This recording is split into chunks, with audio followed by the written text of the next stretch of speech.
Hello everyone, welcome to USC ELearn 101 series of videos, and today we're going to be looking at the general navigation and use of USC ELearn.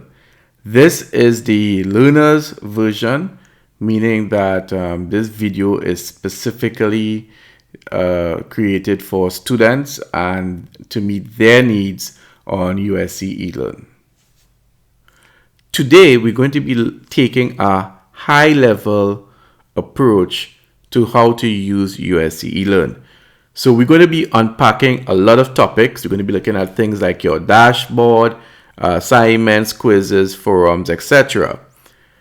As I said, it's a high-level approach to this. So we're going to be looking at some of these things in more details in subsequent videos. But this video is basically to get you up and running on USC ELearn. Now, there's no right or wrong way in which to view this video. Some of you might decide to look at the video in the order in which it is given, and that's fine. Please you don't need to look at the whole entire video in one setting. You can stop, pause, take a break, and so on.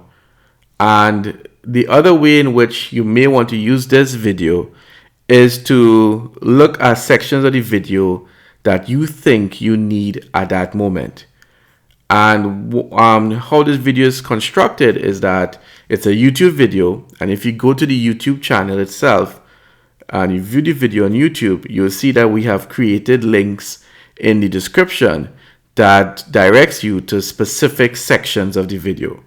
And I will demonstrate this now. So let's go to the YouTube video of one that I did for earlier version of USC ELearn, and you'll see what I'm talking about. So this is a video covering how to navigate the older version of USC ELearn. And similarly with the video that you are viewing right now, if you scroll down and you go to the description box and you click show more, there you see links to different sections of the video that might have more interest for you. So for instance, let's say you wanted to learn a little something about assignments, which is a very popular topic. You could just click that link here and you will go to that section of the video that covers assignments. So you could use the video like that. Just get these sections of the video that you at that moment.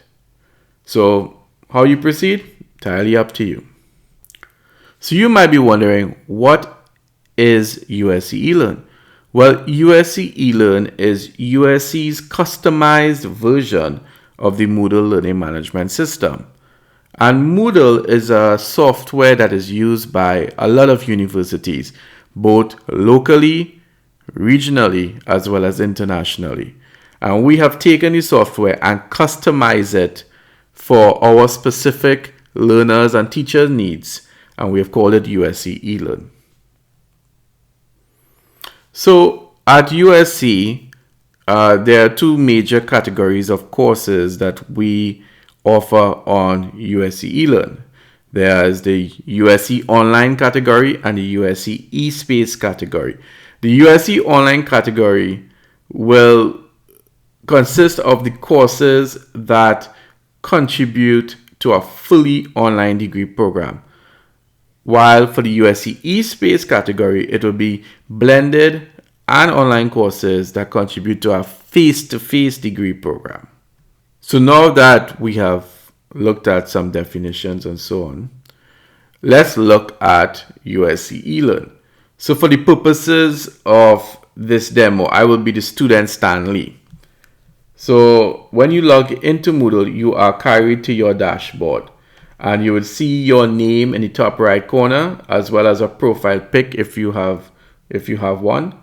All right, if you click on your name, then you can go to your profile and there you can update your profile, like add some more information there if you wish. You can also get notifications about the different courses. That this will push some notifications for you there.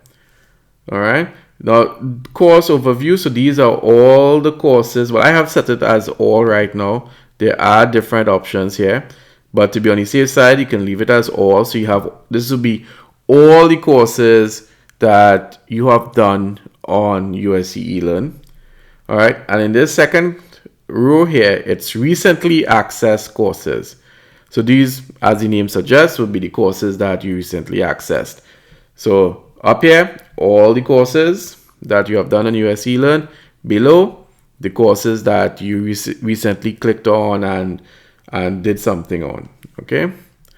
On this side here, you have your dashboard, you have your site home. So if you click on site home, there you'll be seeing a lot of resources. So for instance, here, USC ELearn 101, this here is, you're going to see a lot of resources for learners. All right. And as we continue to grow, we will be adding more and more resources. So I recommend that you always visit the site home page and see what resources are there. So you would use these arrows, all right? And when you click on this arrow, you will go to whatever other additional resources there are there right now. We are still constructing the space, so right now if I click there, there's no other resources right now, but definitely when you log in, you should be seeing some more resources. So keep clicking on these arrows here to go to the other resources that are on the page. So let's go back to our dashboard. Now, other things that you can do is in terms of customization is that if you click these three lines here, which some people refer to as the hamburger menu, you can decrease the size of the left panel here and therefore increasing the real estate area of your dashboard. So you get, you see the dashboard bigger, so you can do that. And if you want to return to how it was looking before, just click the hamburger menu again. You can also put this page on full screen by clicking this here. So now you are in full screen mode. And if you want to search for a course, you can click the course archive page icon at the bottom left here. And then you can do a search. So you can search in terms of categories. All right, if you know which category your course is in. So you might be able to, if you look here, you see that these are the online courses and from Antigua, nursing and health, so on. And then there are the eSpace courses from business schools, social sciences, School of Theology, and so on. And then they are further subdivided into online and blended courses. So that's one way in which you can search for courses. You could also sort in alphabetical order and so on. And here you could type in the name of the course if you know the name or the acronym. Or you can even type in the teacher's name and you should be able to search for courses like that. So like for instance, if your teacher is Jason Matthew, you type in Jason Matthew there, you click search, and then the courses that Jason Matthew teaches will come up. Okay, so these are different ways in which you can find courses. And when you want to go back to your dashboard, you use the breadcrumbs up here. So I'm going to click on dashboard and you're back on your dashboard. So let's look at a specific course that I'm doing this semester. Now I've already looked at the course before, so it's already in my recent list. Now I know it's right here, Instructional Design 101, but I could also get it up here under the recent tab. So if I click on recent, all my recent courses comes up here. And the one that I want to look at for today is Instructional Design 101. So I click on the course and I'm directed to the course. Now there are a few things I want to look at. General landscaping now. You have basically three panels. You have your left panel here, then you have the middle panel, and then there is a panel to the right, but you have to click this arrow here to bring it up. So this is the panel on the right. So in any course that you're doing on USC ELearn, there will be these three panels, the left, the middle, and the right, and they have different functions. In the middle panel at the top, you would see the name of your course. And this would be the general nomenclature for all of your courses on USC ELearn. So you'll see the course title, in this case is Instructional Design 101. You'll see the course acronym, IDDU01. You'll see the initials of the teacher, JM, then the name of the teacher, in this case, in this example, Jason Matthew. And then you will see the date at which this course is going to start, which is September 2nd, 2019. And finally, you will see the modality of the course, whether it's an online course or if it's a blended course. So for this example, it's an online course. Now, this date is very important because this is the start date for the course, and it also tells you that you are in the right course. So for instance, instructional design would have been running in other semesters. So just by looking at this date, you know that you are in the right course and not in an older version of instructional design, let's say, just in case something like that would happen. Now, as you scroll down the middle panel, you see here, there's a welcome. And then there's what we call the landing page. And on this landing page, there are a few things.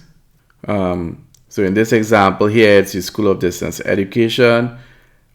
And you will see the title of the course. And then you will see that this block will have a specific color. Now, each school has a specific color that is associated with it. And in this example, we're looking at the School of Distance Education, and the color for the School of Distance Education is orange. So you should see a kind of orange theme for School of Distance Education courses. As we go down, we have the Facilitators Announcements Forum. And you should think of this forum like a course notice board. All right, so if you click on this forum here, you will get posts from your teacher. So your teacher is going to be sending announcements via this forum. Now, it's, as I said, it's like a notice board, and it goes in one direction only, in that the teacher communicates with you, sends you notices. You will not be able to respond to these notices in this Facilitators Announcements Forum. And this was intentionally designed this way. We wanted an announcements forum that just had the teacher announcements, so you could just scroll quickly and see the announcements from the teacher. Now, if you have a question for the teacher, we have a forum for that. So I'm going to go back to the homepage, the course homepage. And the way in which you could do that is I could press the backspace button here and go back, but I could also use the breadcrumbs. Now, these are, from the whole story, Hansel and Gretel, you could use the breadcrumbs to get back at home. Just think of it that way. So, like, whatever is in blue means that you can click on it. Remember, if there's no hand, you can't go there. But if you see a hand, it means that you can go somewhere else. Now, so this is the search code for the course, IDDU101JM. So I click on that. I return to the home page. And right below the Facilitators Announcements Forum, there's a question answer forum. And this is a forum to ask any question about the course. So you could go into that forum. And if you have a question, you click on Add a new discussion topic. And you post your question there. And the teacher is supposed to be checking this forum on a regular basis. And if they see a question there, they should answer you. Now, please also note that this forum is what we call a public forum, meaning that all the participants in this course can see what you are posting on this forum. All right. So it means that your fellow classmates plus the teacher will see the comment or the question that you're asking, and they can also respond. So it's a great way of getting to, figure out things from a community point of view. So remember, this question answer forum is a forum where both your classmates and your teacher can see whatever you post in this forum. So if you have a confidential or a very personal matter to discuss with your teacher, then you should directly message your teacher using the messaging system that we have on USC ELearn. So I'm going to go back to the course. Again, I'm using the breadcrumbs, and I go back to the home page. There's a video conference room, and this is a room that if you click on it, that your teacher might schedule some multimedia meetings where you can see and talk to your teacher. So the teacher will do probably 1 or 2 sessions throughout the semester this way. Very important, the USC eLearn help desk. So this is where you can reach out to us. All right, we want to hear from you. So if you are having any challenges, like for instance using eLearn, common ones is that I can't get access to my assignment, I can't post on the forums, these kind of things, you can email us, and within 24 hours we will respond and we will work with you to resolve these challenges. All right. If you want to give us feedback about the courses, or you want things to be changed, or you need a matter rectified, we are here and willing to listen to you and work with you. So please contact us via elearninghelp101@gmail.com. Now, in the general course information section of the landing page, there's a lot of useful information there. So there's a link to the video that you are watching right now. There will also be your syllabus, rubrics. This Meet Your Instructor, that if you click on this, you're going to find a little bit more about your teacher, their bio and so on. There's an introductions forum that your facilitator would use in the first week, where you all can introduce each other, get to know each other, and so on. It's a great icebreaker facility, so please use the forum. And finally, on the landing page, you should see the Academic Honesty Declaration, which is something you have to click on and agree to. All right, so as you scroll down, you will see the different units for the course. For this example here, we have 4 units. Courses that run for an entire semester typically have somewhere around 13 units. Now, each unit will have a title for that unit. So first of all, it will have the number that should correspond to the unit number. The title for the unit, in this case, is defining the field. And then the time span for which this unit should be covered. So in this case, the teacher will expect that between September 2nd to September 8th, that you all will be covering Unit 1. On average, a unit in a typical course will last a week. To go into the unit, you have to click the title of the unit. All right, so remember, the cursor has to become a hand. If I click here, nothing happens, but if I click here, I go into the unit. So you just have to scroll down. So again, this is your landing page. You always have this general information up here. And when you scroll down, this is a typical unit. All right. So again, 1, defining the field, and this is the time frame. And you will see certain headers. Now, this is a demo, so the different fields are not populated, but this is generally how a typical unit will look in your course. So you will have a unit description, which gives a general overview of what that unit is about. There will be unit objectives. So this is what at the end of the unit you'll be able to do. Access and engage learning materials. So this will be all your learning resources. So this is where in this section you will go for your PowerPoints, your lecture notes, videos. These will be all where all your learning resources are. Then under the Become an Active Participant section is where you will have all the activities, all the assessments, and so on. So for instance, your assignments, the quizzes, the exams, the forums, all of these things will be under become an active participant. And then finally, for each unit, there will be a contribute to community section. And that's a reflective piece to kind of reflect on what you covered for that unit and, how you can apply that, from probably a societal or a religious perspective. Now, let's say you want to go to another unit. Now, if you see here at the bottom, it will have the next unit. So right now we are presently in unit 1. So if I click here, I will go to unit 2. Now, let's say I didn't want to go to unit 2. I wanted to go to unit 3 or unit 4 or something. Then you can go to this option here, jump to. And if you click on it, then you get the other units that are available. And remember, for this course, there are only 4 units. So I'm seeing 2, 3, 4. And if I click any one of them, I will be directed to that unit. So this is one way in which you can navigate from one unit to the other. So let's go back to the main course page or what we call the home page.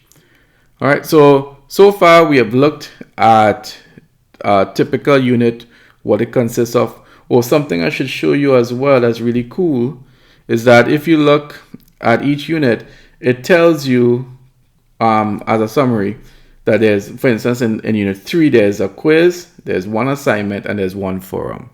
So that's a little cue there as well about if there are any quizzes and assignments and so on in that unit. Now, let's go to the left panel and see what's there. So at the top, there's the course code and so on. Second, there's the participants. So if you click on participants, you would see everyone that's enrolled in the course. So we have a small group of people in this course, and you could also search by name. All right, so like for instance, you could just say if you know the person's first name begins with the letter J, I could just click on that.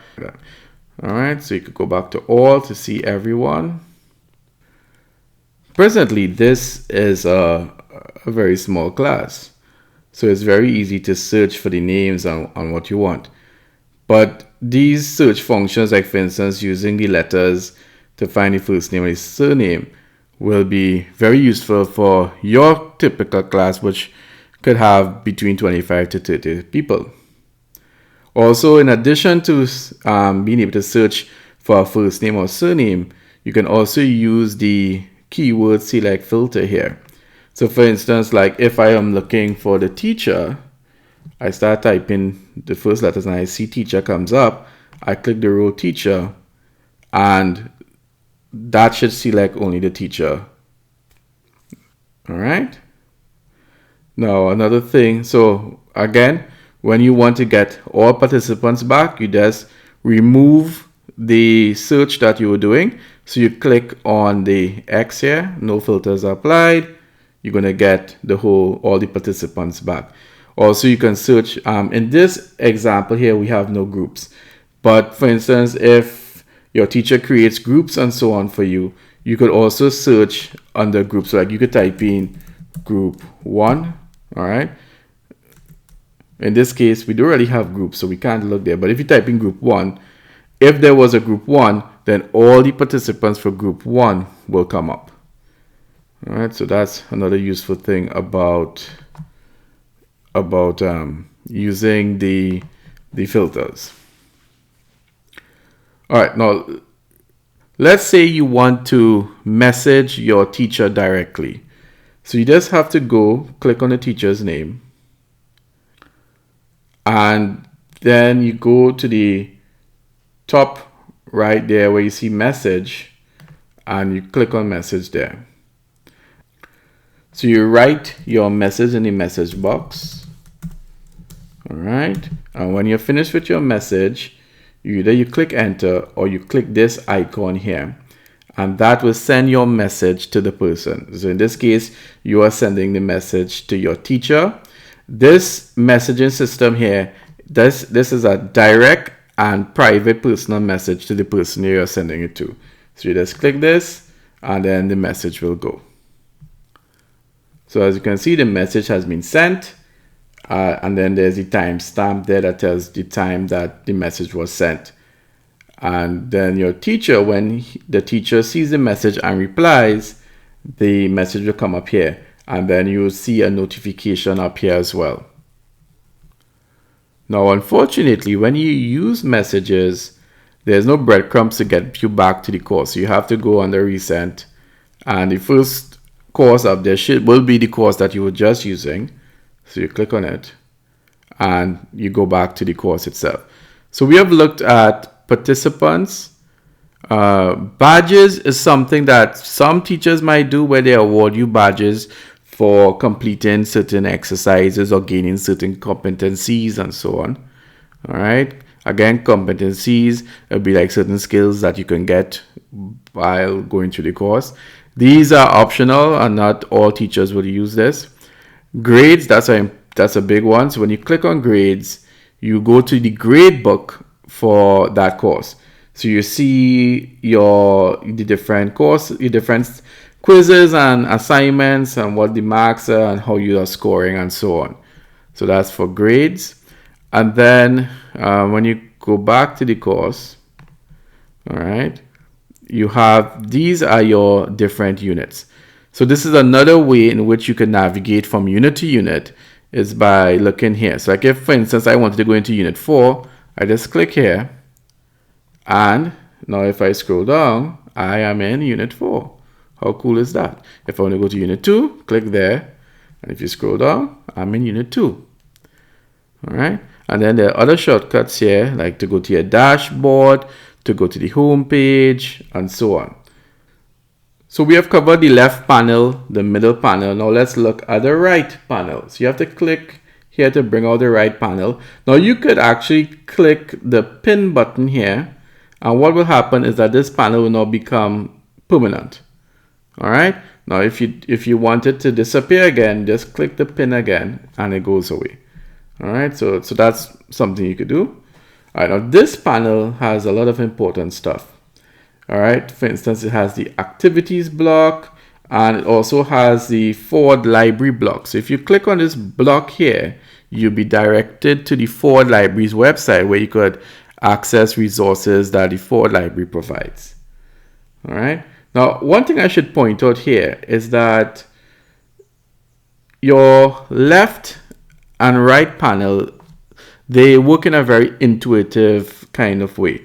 So it always depends on what you are looking at in the central panel. So according to what is here, like for instance, right now you are on the home page, so that's why you're seeing these options. But if you go to a different section on the central panel here, the left and right panels will adapt to that section.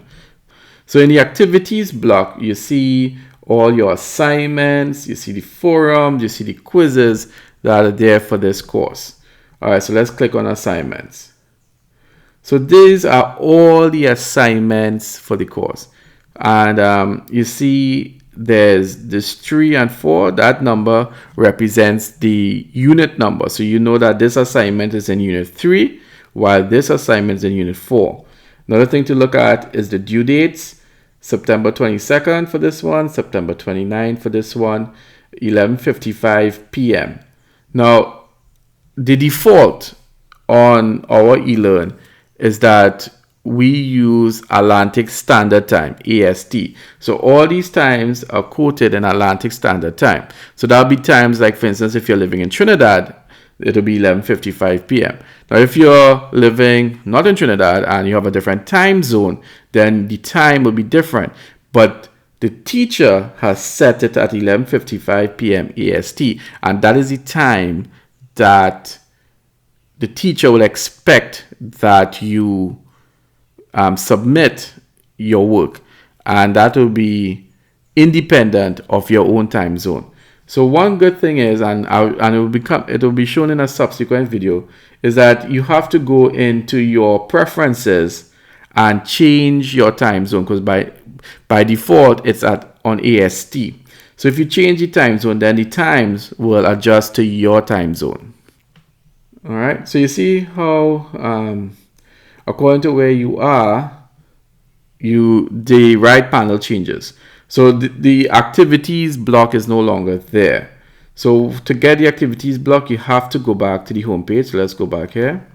Now that we are back on the home page, if you go to the activities block, you see different activities. So like for instance, if you want to see all the forums for the quizzes, these are all the forums. All right. And again, you have to go to the home page to get back the activities block and quizzes. So these are all the different quizzes. All right. So one thing I would recommend is that you continuously on a regular basis check that activities block, because once the teacher creates an assignment or a quiz, it comes up in that activities block. So there's a lot of useful information there. Now, don't make the assumption that when you checked in the beginning of the semester that those are all the activities there. The teacher could be modifying or adding activities throughout the semester. So keep checking the activities block to see if there are any new quizzes or forums and so on present there. So again, if you want to know all the different assignments, you have a few options. You can check the different units and see which one has assignments in there. So you could go through each unit. Also, something to note is that right now you're seeing all 4 units. The teacher has the option to hide units, meaning that units will become available when that time reaches. So for instance, let's say that it was the 4th of September. The teacher could hide units 2, 3, 4. So you only start seeing unit 2 when September 9 comes around. And similarly, only when September 16 comes around, you see unit 3. So some teachers do that. Some teachers, they give you all the units, so you can look at all the units. All right, so that's just something to look out for. All right, so as I said, we were looking at assignments. Let's click on assignments in the activities block. And remember, you get the activities block when you are on the home page, and you can use the breadcrumbs here to get to your home page. All right, so for this demo, if you watch, there's some useful information here. Again, unit 3, this is the name of the assignment. This was when the assignment was due. And you can see under submission, I have already submitted assignment 3. All right. So now we have assignment 4 to do. Let's say today is the 28th of September. And we know that, oh, this is due the 29th at 11:55 p.m. AST time.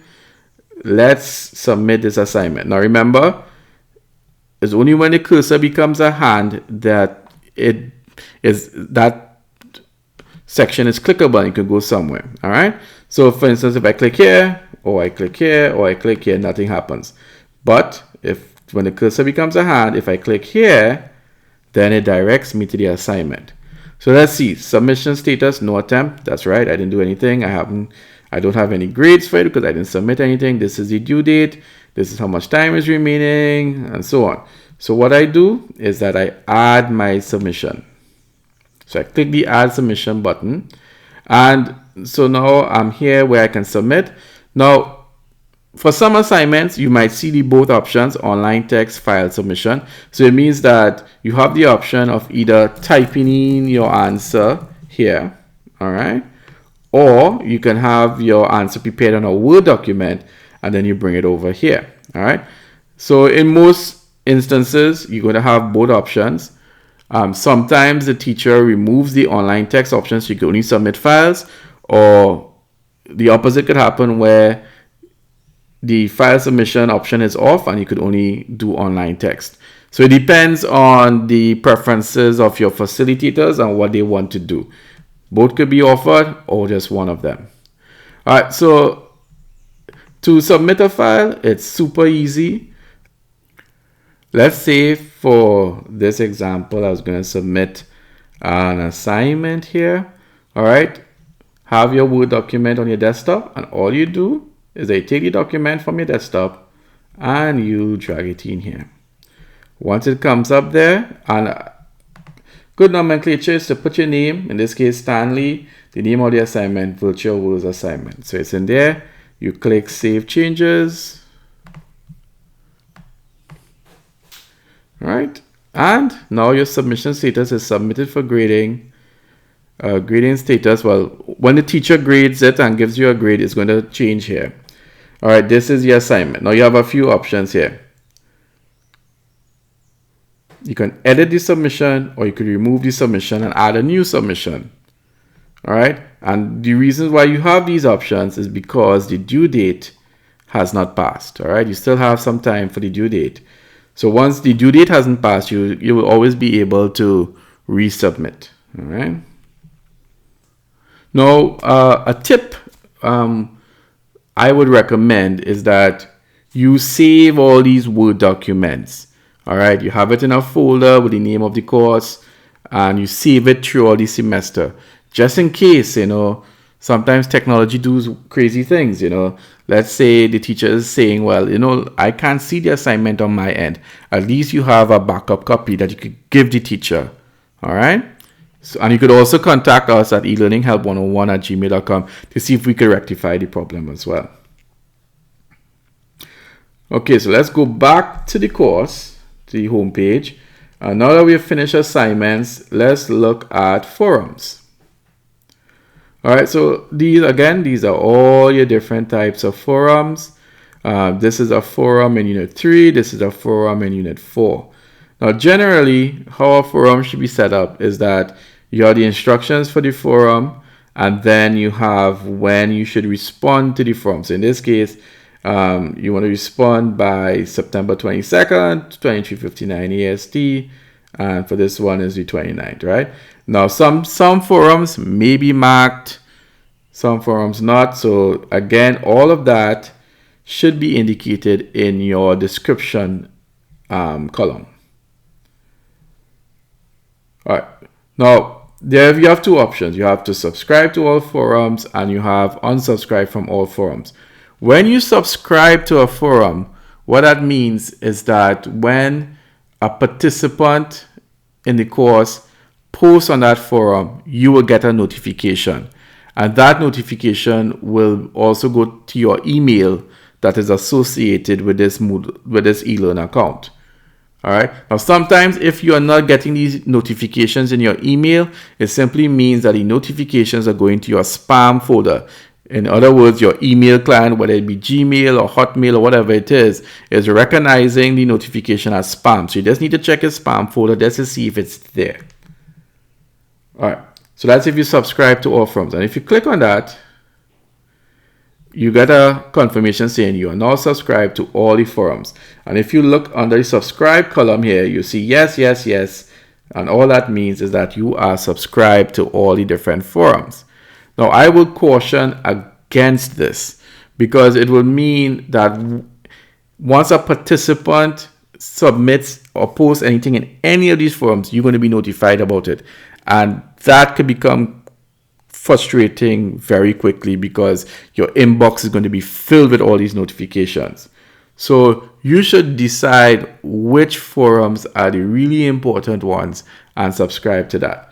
So let's say you did subscribe to all, but now you want to unsubscribe. You can just click the option here, unsubscribe from all forums, and now you get the confirmation you are now unsubscribed from all forums. And if you look under the subscribe column, you will see no, no, no, no.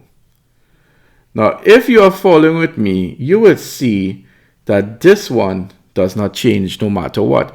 Whether I subscribe to all the forums or I unsubscribe from all forums, you're always subscribed to the facilitator's announcements forum. And remember, the facilitator's announcements forum is like a course notice board where your facilitator, your teacher, sends all these notices. So it is very important that you remain subscribed to this. All right. Now, let's say you wanted to subscribe to a specific forum. For instance, the question and answer forum might be a good one to subscribe to. Now, right now, the subscribe column says no.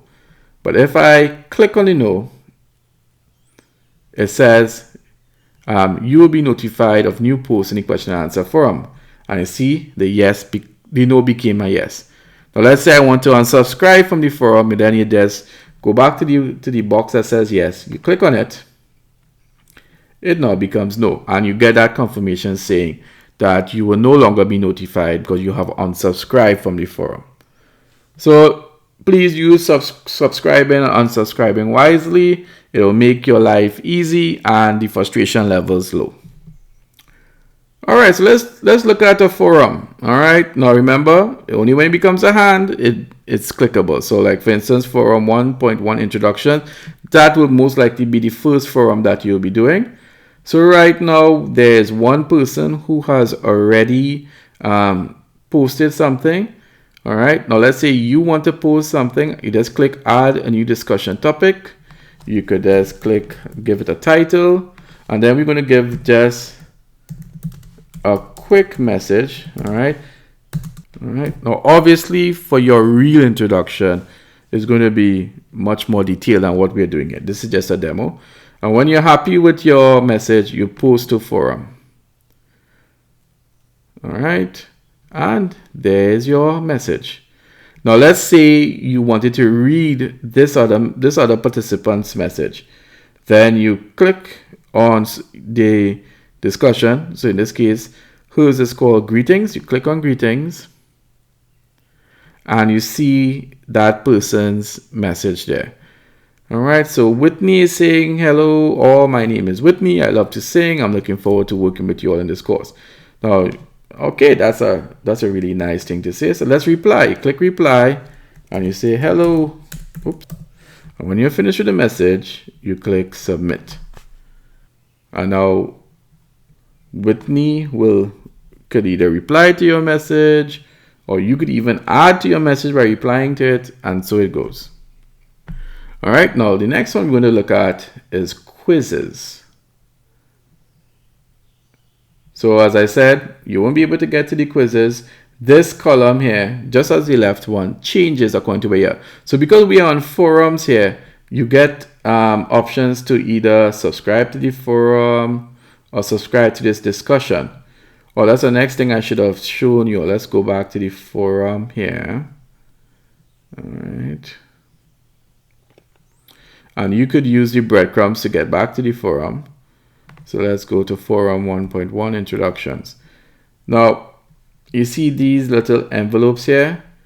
It means that you could, in addition to subscribing to the entire forum, you might choose, listen, I don't want to subscribe to the entire forum. I don't want to hear what everybody's saying, but I'm kind of interested in what Whitney is saying and how that discussion goes. Because I have replied to it, I want to see what other people might say. So you can subscribe to just that discussion alone and not the entire whole introductions forum. You're just going to subscribe to the comments that are being made from the Whitney's post. So you can just click that. And now you are just subscribed to that discussion alone.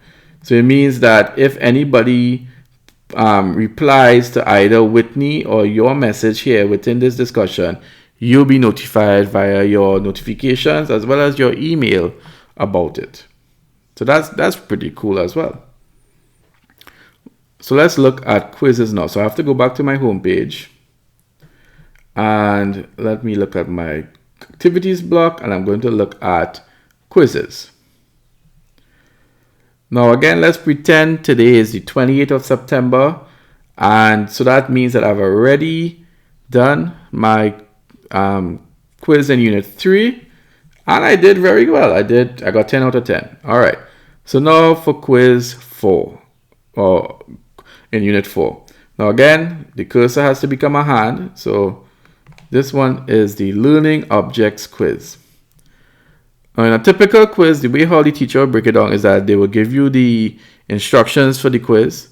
They'll give you a breakdown of the questions. So for instance, like how many MCQs, how many essay questions, that kind of thing. So you have an idea of what the quiz is about. And of course, if the quiz is for marks, they'll tell you how many marks it's worth. Now, some other additional information. Attempts are allowed 1. It means that you have only one chance to do this quiz. The quiz was opened on the 25th of May. So it means that from the 25th of May, 9:18 p.m., you could have started attempting this quiz.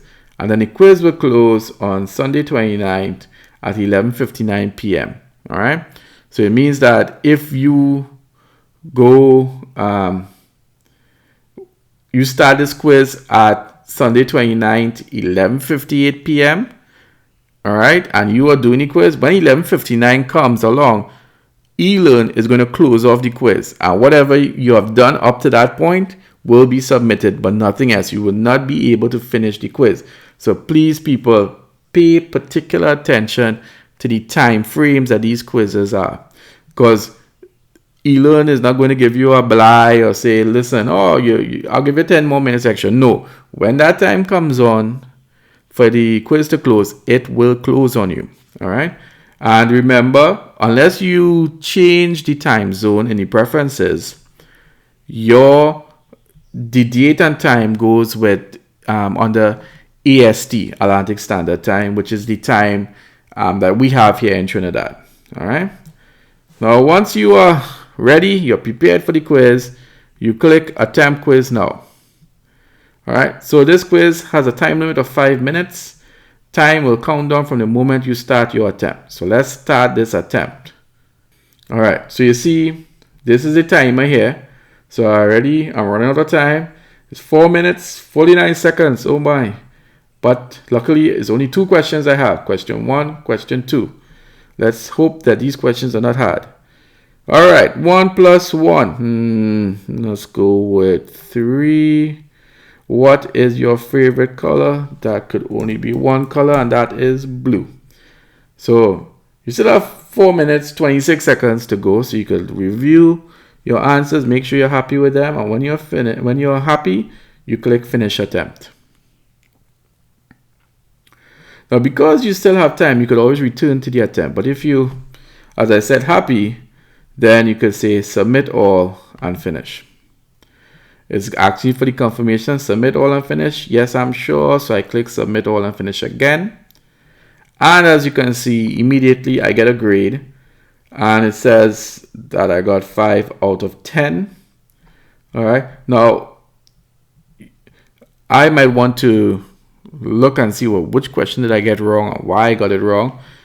Once a quiz is still open, so although you have completed the quiz, because the due date hasn't reached us yet, you won't be able to review this quiz. All right. So you have to wait until the quiz closes for everyone before you can review the quiz.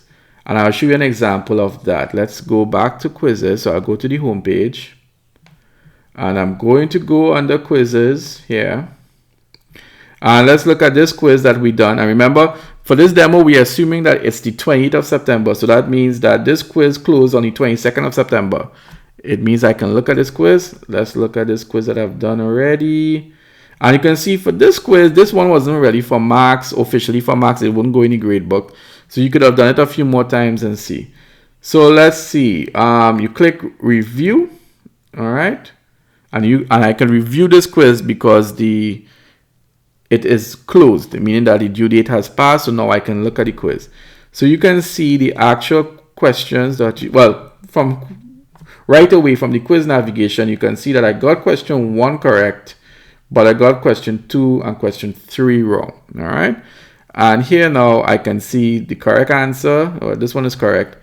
This one I got wrong, unfortunately, so that's why the X is there, but it tells me the correct answer. And if the teacher had given any feedback, the feedback will come up here as well. So this is, so please don't just complete a quiz, walk away from the quiz. Make sure that when the due date has passed, go back, return to the quiz, and review the quiz. It's a great strategy of learning that you learn from your mistakes. All right, that's everything in life. You learn from the mistakes and you do better. All right, so that's it for about quizzes. All right, one more thing that I just remembered as I am closing off here is that we should go back. Let me look at forums here.